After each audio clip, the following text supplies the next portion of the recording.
Bienvenue à tous dans l'Info vous parle, le podcast de Maroc Diplomatique qui vous plonge directement au cœur de l'actualité.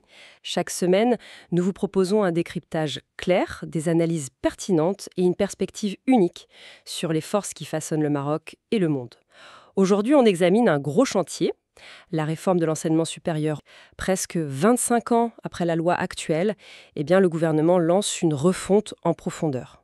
On va explorer ensemble les ambitions de ce projet et aussi les défis considérables auxquels il est confronté. Notre objectif, comprendre les grands axes de cette transformation et puis identifier les réalités complexes sur le terrain, celles qui pourraient influencer sa mise en œuvre. Alors on décortique tout ça. Pour commencer, quelles sont les grandes lignes de cette réforme, celle qui est présentée par le ministère de la rentrée 2025-2026 ? D'abord, moderniser la gouvernance des universités. La rendre plus agile, on va dire.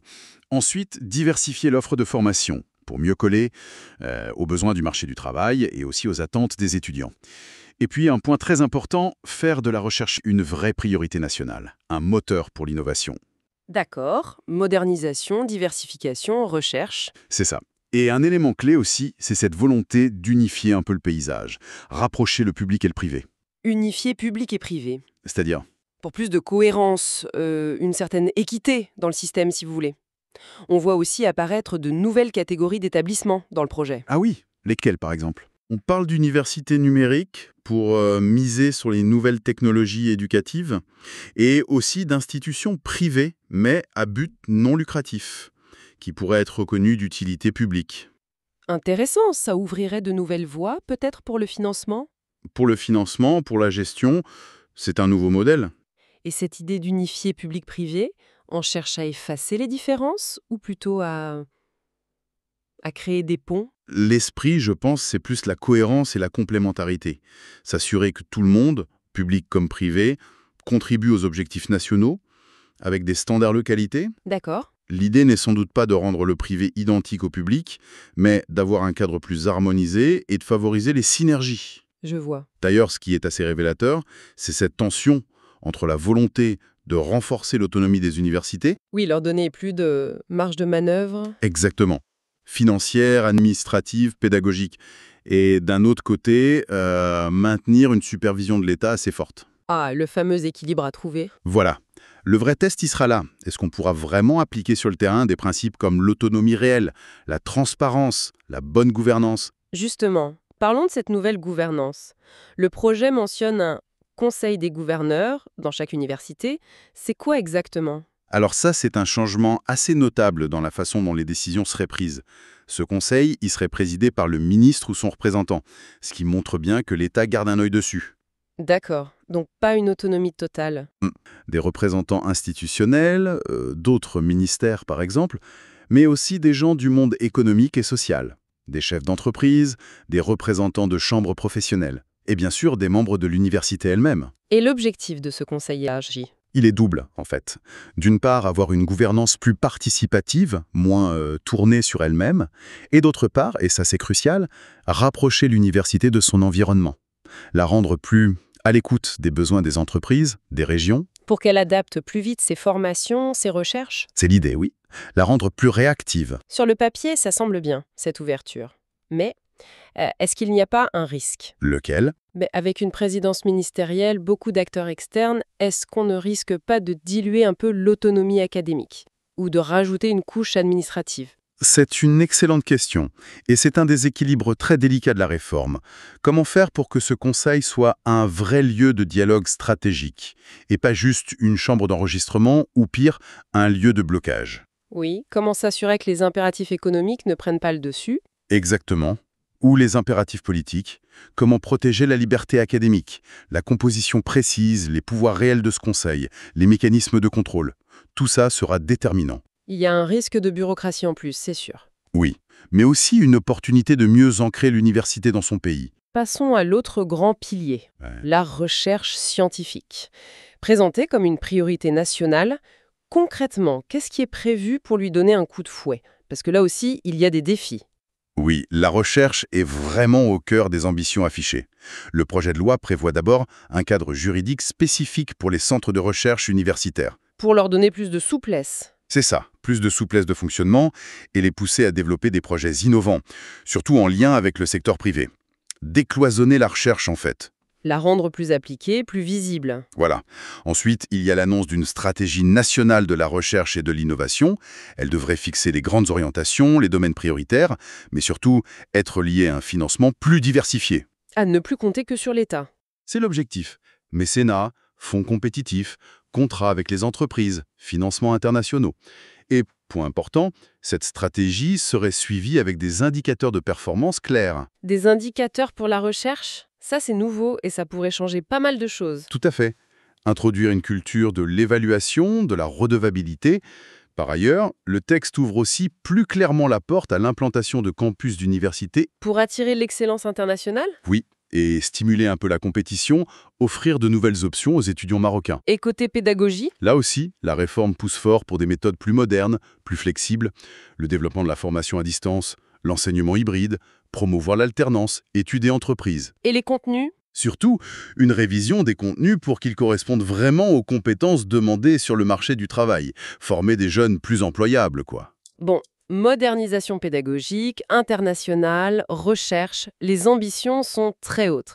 Mais revenons un peu sur Terre, quels sont les obstacles majeurs, les freins identifiés qui pourraient vraiment compliquer les choses? À des défis qu'on connaît depuis longtemps et qui sont si importants qu'ils posent la question de la faisabilité même de certaines ambitions, du moins à court ou moyen terme.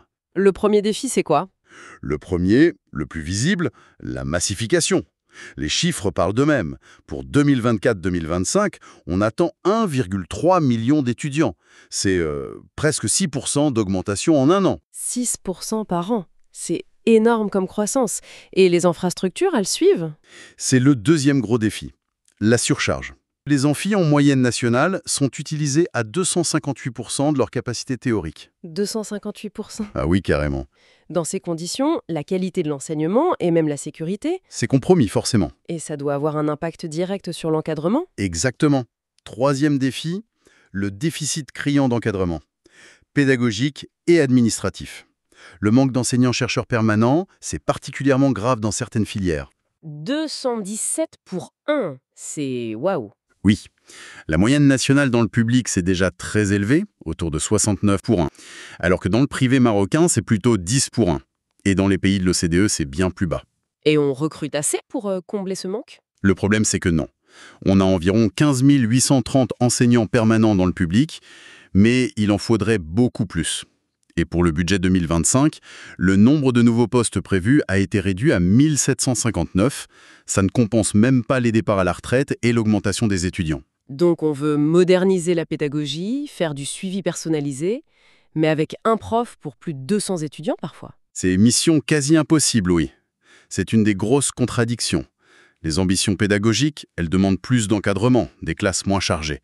Mais la réalité des chiffres va dans l'autre sens. Sans un investissement massif dans le recrutement. Juste. Ces aspects de la réforme risquent de rester sur le papier.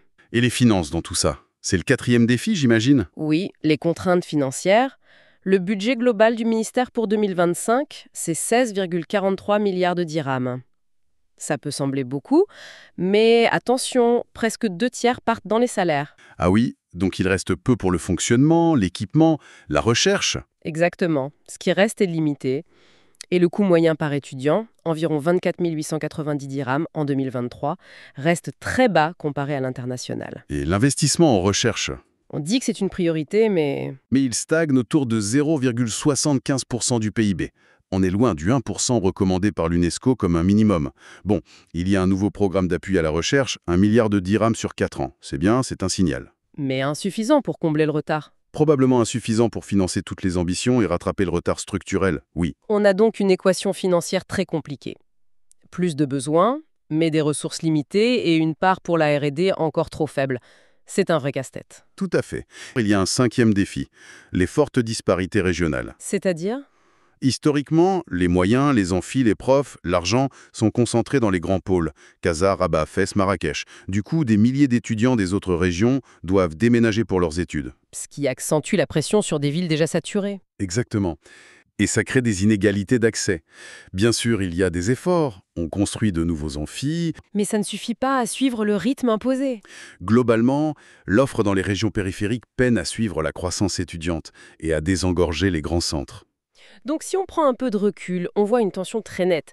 D'un côté, une volonté politique forte, dans ce projet de loi, de moderniser l'université marocaine, la rendre plus autonome, plus performante, plus ouverte. Et de l'autre côté, une réalité de terrain très dure. Oui, marqué par des défis structurels écrasants.